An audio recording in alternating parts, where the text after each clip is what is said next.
Naifungua dunia, tunakutana na hawa marafiki wawili. Hawa bana ni bodaboda, na muda si mrefu kuna gari ikawa imetimba na ilikuwa ni taxi, na kuna mzungu akawa ameshuka, na anaonekana mazingira haya alikuwa ni mgeni. Alikuwa akimuulizia taxi sehemu ambayo alikuwa akielekea, lakini cha ajabu ni kwamba yule taxi alimwambia kwamba yeye ni mgeni mazingira haya, kwa hiyo inabidi aweze kuwauliza wenyeji wa hapa. Basi akawa ameshushia mabegi yake pale. Huko upande wa pili tunakutana na huyu mshikaji. Huyu mshikaji anakwenda kwa jina la Jabari, na alikuwa akimwangalia kweli huyu mzungu. Huyu mzungu anakwenda kwa jina la Sharon, ni mgeni hapa Kenya. Hapa ni nchini Kenya, amekuja ana sababu zake, na sijajua ni sababu gani kaja hapa Kenya. Nadhani tutajua mbele ya safari kadri tunavyozidi kuiangalia picha yetu. Muda si mrefu kuna miamba katimba, miamba wawili.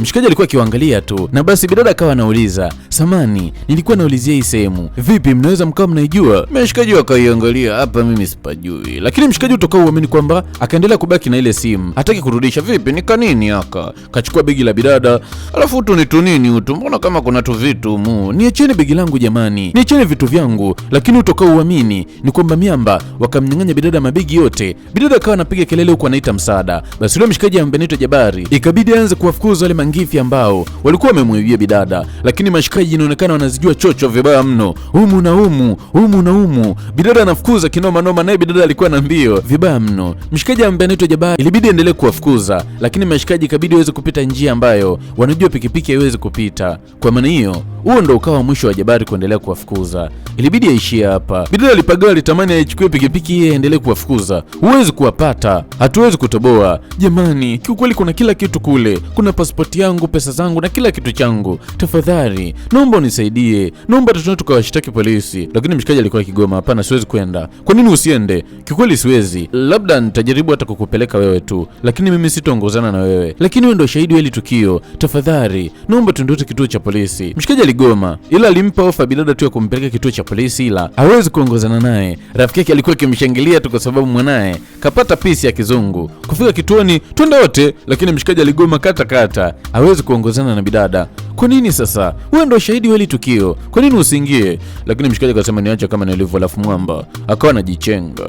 Bidada akabaki anashangaa. Kwa nini huyu mtu amegoma kabisa kuweza kumsaidia kuingia naye kituo cha polisi? Nadhani kwa sababu mshikaji anaogopa matatizo. Basi bidada alitimba mpaka kituoni na akashtaki, lakini cha ajabu ni kwamba hakuna askari polisi ambaye anamuelewa. Waliishia tu kumuita mzembe. Huko mshikaji aliendelea na mitikasi yake ya kila siku kama ilivyo kawaida. Mshikaji ni bodaboda, kwa unaweza kumwagiza chochote kile, alafu pia uaga anafanya delivery za hapa na pale. Na basi alimletea mdingi mzigo ambao alikuwa ameuagiza, na ni mteja wake wa muda mrefu kweli. Uaga anamwagiza vitu kadha. Huko kwa bidada kituoni, hutokaa uamini, hajapewa msaada kabisa. Kituo cha polisi wameshindwa kumsaidia. Watu wanakuja wanahudumiwa, wanaondoka, lakini yeye hapewi huduma kabisa. Basi bidada akaitwa pale na akawa amesaidiwa tu kuweza kufunguliwa kesi lakini sio kwamba kesi inasimamiwa, alipewa tu namba ya kesi yake pale. Bidada kabaki anashangaa, hii ndo vipi sasa? Ni sijielewa nini ambacho mnakimaanisha. Mimi nadhani wewe endelea kuvumilia, tutakapofanya upelelezi na kuwagundua wahusika,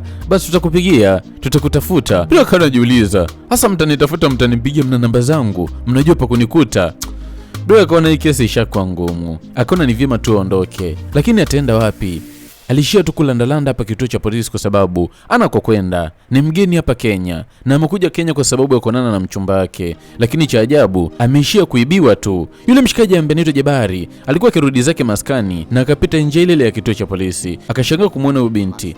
Vipi, mbona umesimama hapo? Bidada akamwambia hana kwa kwenda, hana sehemu ya kulala, na pia alikuwa akimwomba mshikaji aweze kumsaidia walau usiku wa leo tu aende kalale nyumbani kwake kwa sababu hana sehemu ya kulala. Ila mshikaji alikuwa akigoma hilo, hawezi kumbeba mtu asiyemjua kwa sababu yeye hamjui kabisa huyu dada. Ndo kwa mara ya kwanza wamekutana, alafu ni mzungu, ajui ametokea wapi. Ukumbuke mshikaji ni mtu mweusi, kwa maana aligoma kuweza kumsaidia bidada. Na bidada akawa anamwambia kwamba unaogopa kwa sababu mke wako hatakubali, si ndio? Mshikaji kamwambia, kivipi uniambie mke wangu? Si huyu hapo umemwandika kabisa na jina lake kwenye pikipiki yako? Lakini mshikaji akasema hapana, huyu sio mke wangu, ni mwanamke ambaye nilikuwa nampenda kweli mpaka nilimwandika kwenye pikipiki yangu, lakini aliishia kuniacha tu. Bidada alimsikinikia mshikaji, ila alimwomba aweze kumsaidia tu kwa usiku wa leo. Mwomba aligoma kwa sababu mazingira yako ni magumu, ila bidada alimwambia kwamba mimi nitaweza kuhimili hali zote, tafadhali tu kakaangu, naomba unisaidie, niko chini ya miguu yako.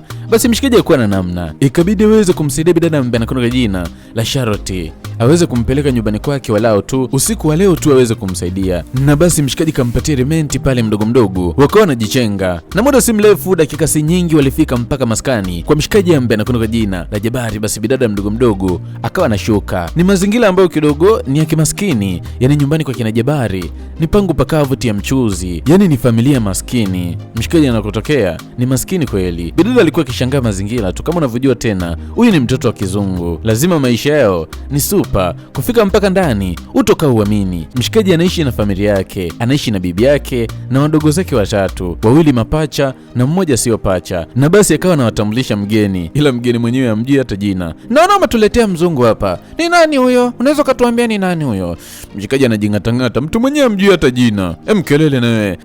Mimi naitwa Charlotte. Bidada akawa anawaambia kwa kizungu kwamba anaitwa Charlotte. Kama mnavyojua ni kwamba Kenya wanaongea Kiswahili, so huyu mshikaji na familia yake walikuwa kibunga Kiswahili, lakini baada ya bidada kuweza kutimba walikuwa kibunga Kiingereza tu, kwa sababu mtoto wa kike elewi Kiswahili kabisa. Muda si mrefu akatimba mshikaji ambaye anakwenda kwa jina la Willy. Huyu Willy bana ni pacha yake na udada anakwenda kwa jina la Maisha. Ni mapacha wawili, ni mapacha na ni wadogo zangu, kuna Maisha pamoja na Will, na huyu ni bibi yangu. Nimefurahi kweli kuwafahamu. Bidada alifurahi kweli kuifahamu hii familia ya mshikaji ambaye anakwenda kwa jina la Jabari, kwa sababu ni familia ya kikarimu kweli. Ila kiukweli bibi alikuwa hajapenda, hajaelewa mzungu kuja hapa nyumbani kwao. Na basi mdogo mdogo mshikaji akawa anampeleka bidada kwenye chumba ambacho atapumzika. Na hiki chumba ambacho mshikaji kamleta bidada ni chumba cha mdogo wake mwingine ambaye anakwenda kwa jina la Brayo, lakini huyo Brayo uwaga ni mgumu kweli kurudi nyumbani. Kwa aliamua kumpatia chumba chake bidada aweze kulala, lakini bidada usingizi hapati, anamwaza tu mchumba wake ambaye anakwenda kwa jina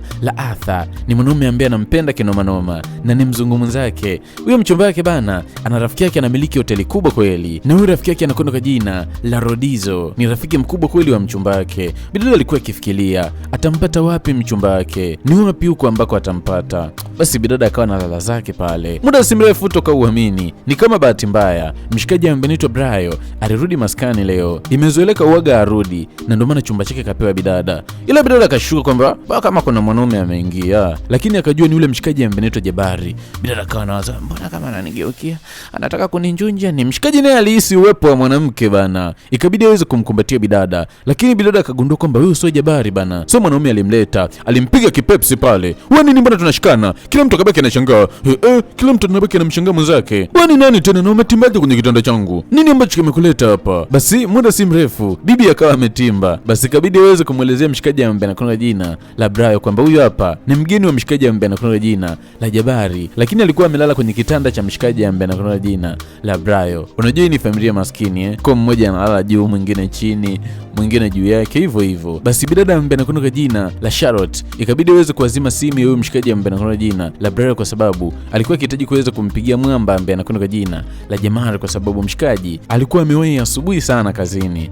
Unajua mshikaji ni mtu wa kwai. Na huyu hapa ni rafiki yake anakwenda kwa jina la Makori, ni marafiki ambao wanapendana vibaya mno. Basi mshikaji baada ya kuweza kupigiwa na bidada ikabidi aweze kurudi nyumbani. Bidada alikuwa na ombi moja tu kwa mshikaji, alikuwa akimuomba mwamba aweze kumpeleka kwenye hoteli ambayo inapatikana, ile hoteli ya rafiki yake na mchumba wake ambaye anakwenda jina la Rodizo, kwa sababu anahitaji kuweza kumtafuta mpenzi wake ambaye anakwenda jina la Arthur. Anajua akimpata rafiki yake ni rahisi kuweza kumpata mchumba wake. Basi mshikaji akamwambia kuna shida, na mambo alichokifanya hawezi kwenda kizembe bana kwenye hoteli ya kifahari aende na mango yake ya kipuzi. Aliongozana na rafiki yake mpaka mtumbani kutafuta suti ya mtumba, suti ya kufoji. Kuangalia suti ya kwanza ilimkataa, katesti ya pili na mkataa. Unajua tena suti za mitumba ni oversize, lakini hii hapa mwamba ikamkaa kama profesa vile. Mshikaji kapendeza mbaya mbovu, kaona hii ndo fresh, hii itamsaidia na kumrahisishia kuweza kuwa na heshima kubwa baada ya kuweza kufika kwenye hoteli kubwa ambayo inabidi aweze kumsindikiza bidada ambaye anakwenda kwa jina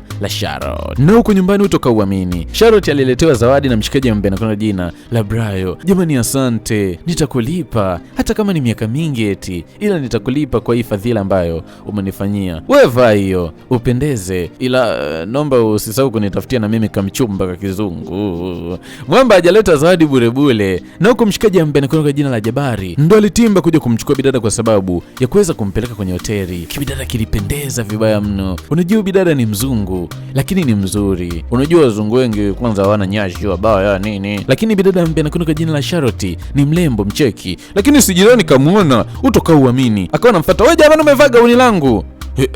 Gauni lake. Ili gauni inaonekana mshikaji ambaye anaitwa Brayo kaiba. Basi mshikaji akawa amemfikisha mchumba mpaka hapa, wakasimama kidogo. Ikabidi amuulize, "Hilo gauni ulilovaa umetoa wapi?" "Nimepewa na Brayo kama zawadi." Mshikaji akasema, "Oh my god." Mpaka hapo kagundua kwamba Brayo ameiba, si anamjua vizuri mdogo wake. Basi mdogo bidada akawa ameshuka. Chiki kilivyokuwa chombo. Chiki mtoto alivyokuwa mzuri jamani. Sipendi wazungu mimi, lakini chiki mtoto alivyoka.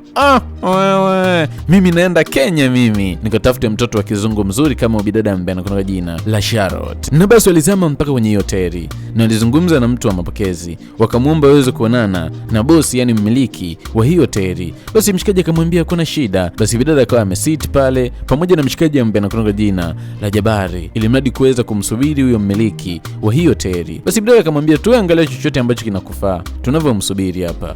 Mshikaji akamwambia kuna shida, no problem, lakini una uhakika na hiki ambacho nakifanya? Bidada akamwambia of course nina uhakika na hiki ambacho nakifanya. Basi mshikaji ikabidi aweze kucheki bili ya vyakula ambavyo viko hapa, lakini utoka uamini bili ambayo aliona ubagona chakula milioni, wali maharage 60,000. Wali maharage tu 60,000. Mshikaji kapagawa, na bidada aligundua kabisa kwamba mshikaji kapagawa na bei, na aligoma kuagiza kitu kwa sababu hawezi kuagiza chakula chochote, maana vyakula kama wali maharage tu 60,000.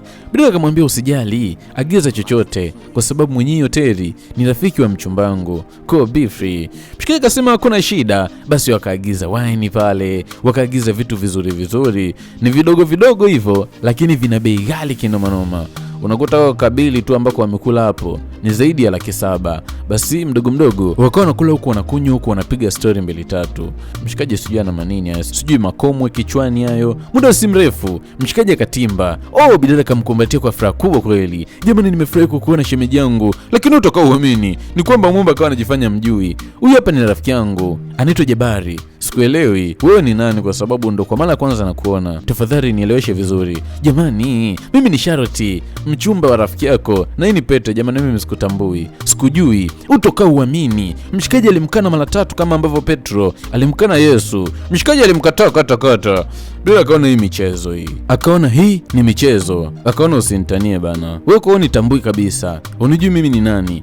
Okay, fresh, hakuna shida. Ila mimi hapa siondoki mpaka uniambie mchumba wangu Arthur yuko wapi. Maana kilichonileta hapa ni yeye tu. Lakini mshikaji hakutaka kuongea sana. Ikabidi aweze kumuita mlinzi na akamuomba aweze kumchomoa dada hapa. Lakini bidada alikuwa mbishi, ila mlinzi alitumia nguvu kuweza kumchomoa bidada. Mshikaji anaondoka, muomba kamzuia, tafadhali inabidi uweze kulipia bili. Mshikaji akiangalia bili nasoma 900,000.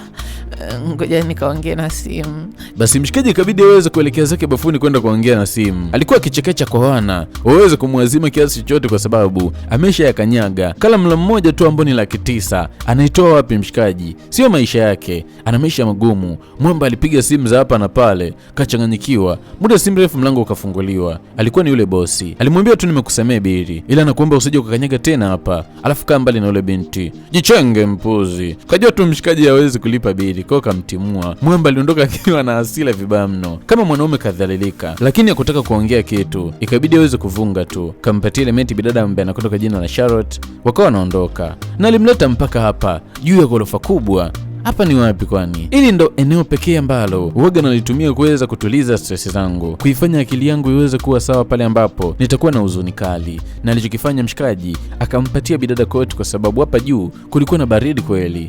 Hapa sio Dar es Salaam, ni Kenya. Kulikuwa na baridi kweli. Bidada akamwambia asante, alafu kamuuliza mshikaji, kondo nimeshatapeliwa Ndo hivyo bana. Bidada kisha tapeliwa. Yule mchumba wake ambaye alitegemewa atakuja kuoana na kuja kufunga ndoa ameshamtapeli. Na bidada alimwambia kila kitu mshikaji. Alimsimulia mshikaji story nzima. Ni kwamba dada katoka Marekani. Huko kwa Marekani aliuza nyumba yake ya urithi na pesa zote kamtumia mchumba wake aweze kununua nyumba huku ili mradi wakioana waje kuishi huku kwa Kenya, kwa sababu bidada huko kwao alikuwa hana baba wala mama.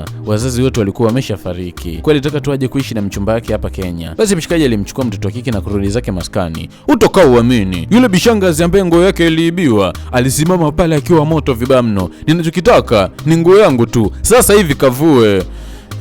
Ambao kabaki wanashangaa. Basi bidada no way, ikabidi aweze kuvua nguo ya watu, akabaki na kikanga tu. Mshikaji akimzumu, bidada ni ana mwili mzuri vibaya mno. Nyonye muangalieni, sema kidogo ni kafupi lakini ni kazuri mno. Chiki macho yake, chiki pua yake. Wewe mtoto ni mrembo bwana. Basi kuna vitu akawa anachukua kama vile wanataka kushikana hivi. Mshikaji akasema chukua tu, sawa. Basi usiku mwema. Mshikaji akasema ya. Mwamba kazi ipo. Mtoto anaita huyu. Angekuwa ni genius angeshamjunja, angeshamtafuna kitumbua, maana genius yacheka gina yoyote. Mwamba yuko na pisi ya kizungu alafu analembesha. Huo ni ushenzi tu. Na dude letu linakwenda kwa jina la mwanaume ambaye yuko na pisi chumbani alafu analembesha. Ni kiazi tu.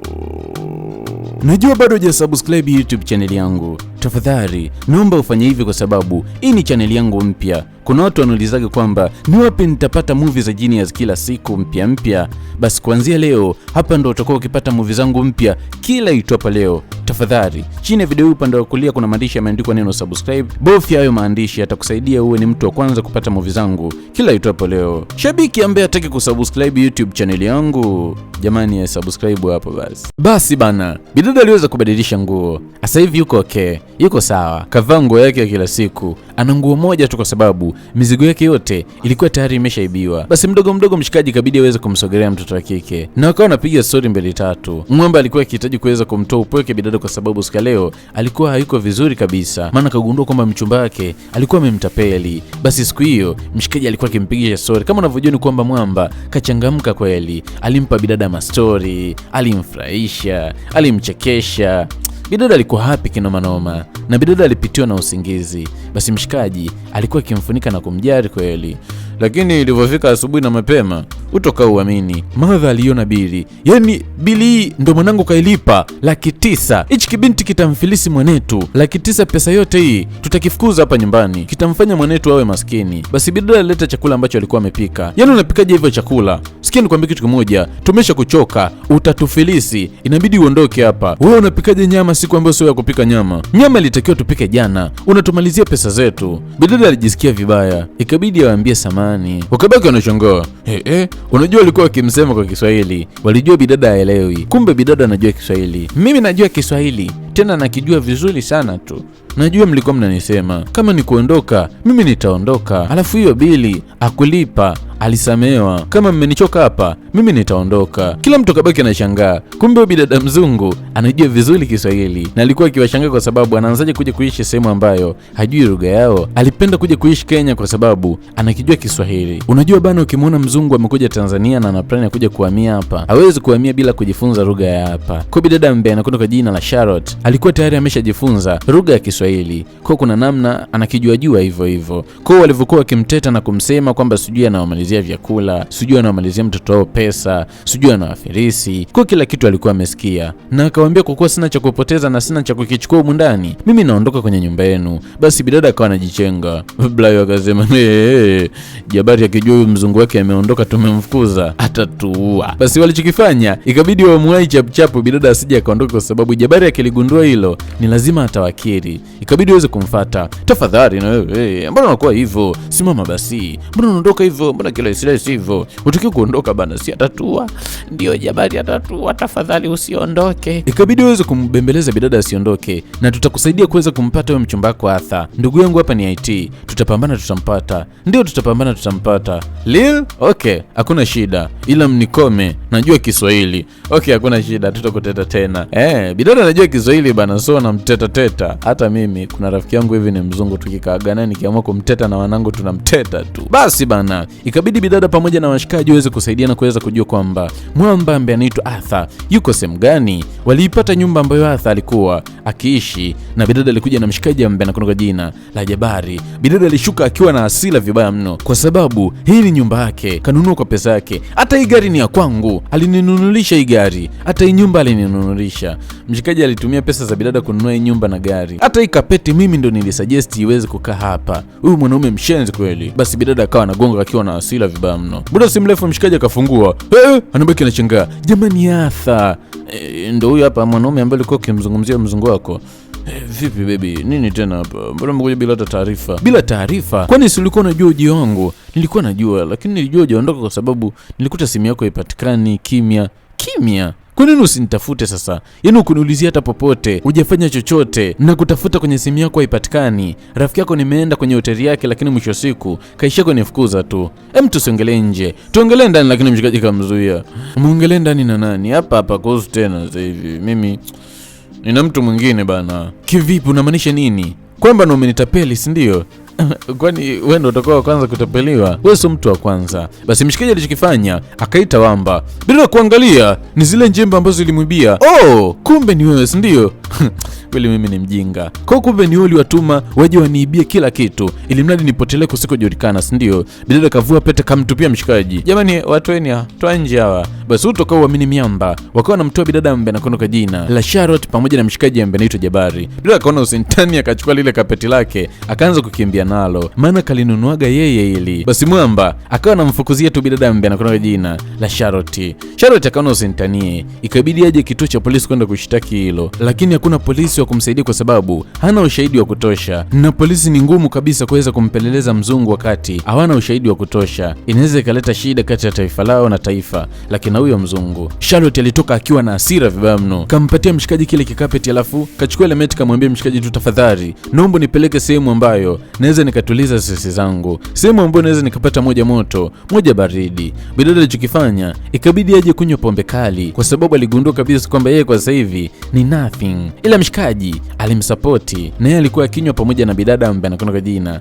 la Charlotte, na baada ya hapo kampeleka kwenye pool table wakawa wanacheza pool. Ni katika namna tu ya kuweza kumfanya bidada aweze kujisikia sawa, lakini yule ex wa mshikaji ambaye anaitwa Anita alimfuata mwamba. Huyu ni mwanamke ambaye mshikaji alikuwa akimpenda kweli, lakini huyu dada alipenda pesa kuliko vyote. Kwa maana hiyo alimwachaga mshikaji, lakini leo akamuona mwamba na mzungu, ikabidi aanze kujishobokesha kwa sababu akajua maybe mshikaji ana pesa. Lakini yule mzungu kamfuata, tafadhali naomba utuache tuko private alafu kamchukua mshikaji kajichenga naye.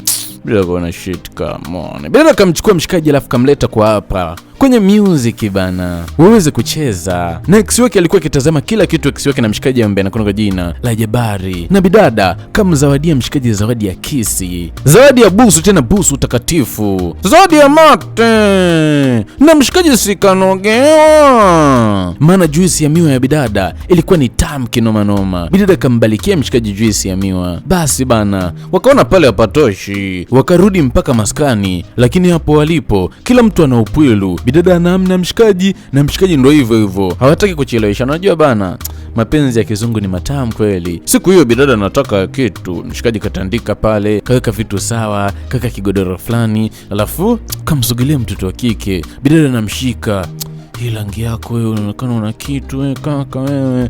Mwamba kamkamatia bidada kiuno. Wewe kaka kifua. Mwamba kavuliwa pale na mshikaji kasema tulia wewe. Nikamvua mtoto wa kike. Wakavuana bana. Hawana nyavu lakini wakavuana. Mwamba kaanza kupata juisi ya miwa wewe. Kilichofuata, mshikaji alimjunja bidada, alimtafuna, alimlamba kitumbua. Ya nini? Humu tu. Na baada ya mshikaji kuweza kumlamba bidada kitumbua, utokaa uamini kwenye pikipiki yake akaenda kufuta jina la ex wake. Na kuona gaya umefuta leo. Sio nimefuta, na lemba pikipiki ipendeze. Sio pikipiki mani. Najua kila kitu kinachoendelea. Leo bana utoka uamini. Bibi yake na mshikaji alikuwa akiumwa. Na Mwamba alichokifanya, ikabidi aweze kumpeleka bibi yake mpaka hospitali. Basi daktari aliweza kuwatajia bili kubwa kweli ambayo mshikaji alikuwa hawezi kuilipa. Ilibidi walete ile jambo nyumbani ili mradi waweze kujadiliana ni njia gani watatumia ili mradi waweze kupata pesa. Kila mtu akawa anajichanga kivyake, lakini utoka uamini, licha ya kujichanga ni kwamba hakuna pesa inayotoshea kabisa kuweza kumtibia bibi.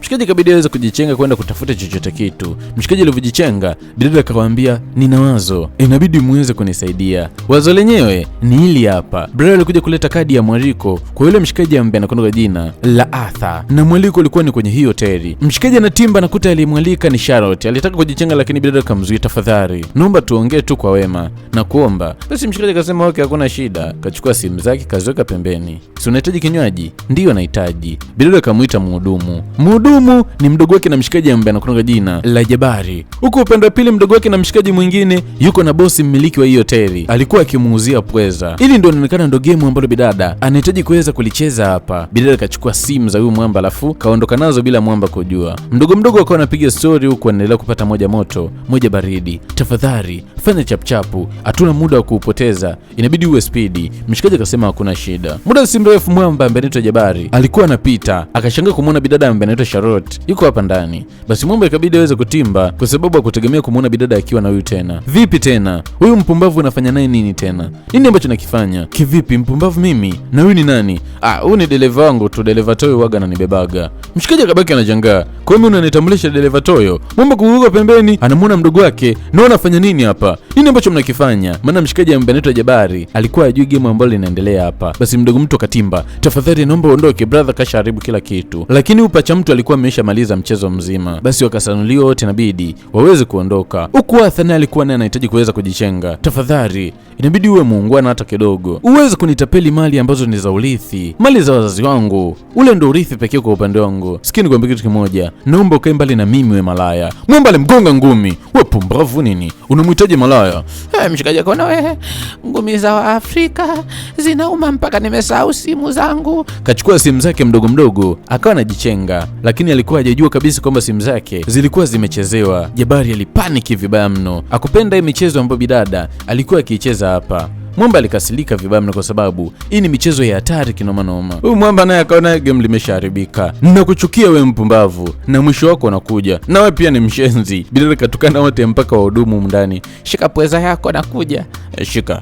Shenzi nini? Mshikaji naye alikuwa amemind vibaya mno. Huko mshikaji wetu ambaye anaitwa Jabari ndo alikuwa amemind kinoma noma kwa sababu hajapenda hiki ambacho kinaendelea hapa. Michezo gani unaileta? Kwa nini hujanishirikisha? Nisingeweza kufanya hivyo. Ilibidi niweze kutumia akili zangu mwenyewe. Sikuhitaji kukusumbua. Brother, potezea tu. Nipotezee kivipi? Naona mzaje kufanya kitu bila kunishirikisha mimi. Huyu ni mgeni wangu. Akiingia kwenye hatari yoyote, mimi ndo akulaumiwa. Bila alikuwa akikasirika vibaya mno kwa sababu mshikaji kamharibia kila kitu. Karibu mchongo wao, karibu plani yao. Na mshikaji alikuja kumuita bidada pembeni. Alikuwa akimwomba radhi kwa sababu ni kweli karibu plani yake. Maana plani ya bidada ilikuwa ni nzuri tu. Anahitaji kuweza kupata ushahidi wa kuweza kumtia hatiani yule mwamba ambaye anakwenda jina la Arthur. Mshikaji kwa kuwa alimharibia bidada, akamwahidi kwamba atamsaidia na watatengeneza plani nyingine ambayo itakuwa ni bora zaidi ya ile. Na plani yenyewe ilikuwa ni hii hapa. Walitulia pembeni nje ya nyumba ya Arthur, na basi mida fulani hivi Arthur akawa anatoka pale. Basi miamba ikabidi waweze kutoka pale kwa sababu ya kuweza kulianza plani zao. Na mshikaji alitimba na pisi. Hii pisi ina kazi yake. Na kazi yake ni hii hapa. Ikamvuta mlinzi kwa hapa. Unajua walinzi bana wana upwili wa kufa mtu, awanjunji. Kwa bidada kamzeveza mlinzi, miamba wakatimba mpaka ndina.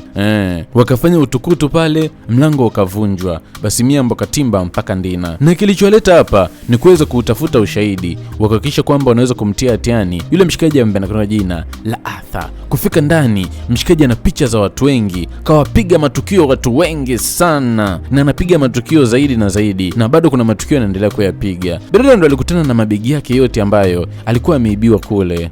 Maana mshikaji ndo alikuwa amewatuma wale waweze kuiba. Kwenye kabati la mshikaji ana pete nyingi, passport nyingi, fedha za kutosha. Huu ni ushahidi tosha wa kuweza kumtia mshikaji hatiani kulingana na matukio ambayo amekuwa akiyafanya. Basi walichokifanya, walitimba mpaka kituo cha polisi, wakatoa taarifa kama zote na wakawaambia kwamba wana ushahidi wa kutosha. Kwa askari polisi ni kufanya kazi yao tu, maana wao wamesharahisisha. Basi bana, kama kesho yake mshikaji alikuja kukamatwa bana. Na sio yeye tu, alikamatwa na geng lake nzima. Kwa maana plani ya bidada ilikuja ikafanikiwa. Mwamba alikamatwa na alifungwa miaka milioni 10 magereza. Alifungwa miaka milioni 10 magereza, na bidada alipewa mali zake zote, na pesa ambazo alipewa pia aliitumia kuweza kumtibia huyu bibi, aliweza kulipia bili za kuweza kufanyia operation huyu bibi, na pia bidada alichokifanya kwa kuwa kila kitu kimekwisha, aliamua kuweza kufunga safari kuelekea zake Marekani. Siwezi kuendelea kuishi hapa, inabidi nirudi kwetu kwa sababu sina mtu tena hapa, na kila kilichopotea